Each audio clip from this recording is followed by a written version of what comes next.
You know, good morning mga boss idol. Here we go. Kumusta? Thank you so much sa ating mga subscribers mga boss idol. Here we go. Short videos mga boss idol. Legit to. DIY mga boss idol. Kasi maulan mga boss idol, maraming lamok.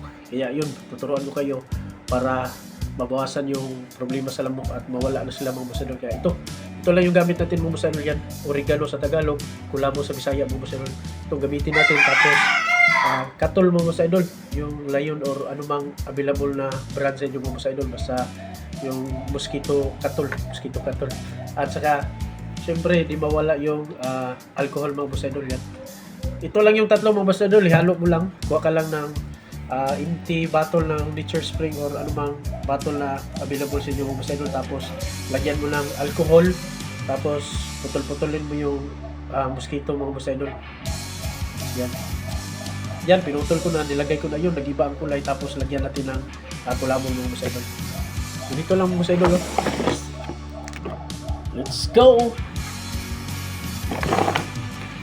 Yan para bawas sa problema sa lamok mga boss idol. Yan, dalawa ginawa ko para sa gilid mga boss idol, gilid. Maamoy talaga ng lamok. Ganyan lang mga boss idol. Yan lang.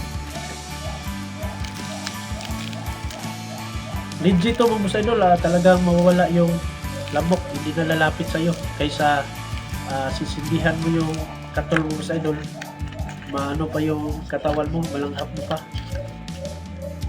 Ganyan lang yan, tapos lang mga boss idol, lagay mo lang sa gilid tapos maamoy na yan.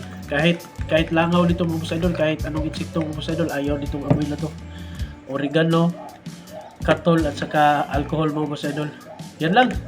Hanggang dito lang yung videos mga boss idol para madali lang ma-upload, kunti small videos lang mga boss idol. May kaalaman naman tayo ngayon mga boss idol sa lahat ng napakinabangan tong videos mga boss idol. Please subscribe sa ating DIY George Ideas vlog mga boss idol. Thank you so much. Ang taong na Morgana, lisod mo tumba, dalay ko ng Diyos sa matag sigundos bawal boss idol.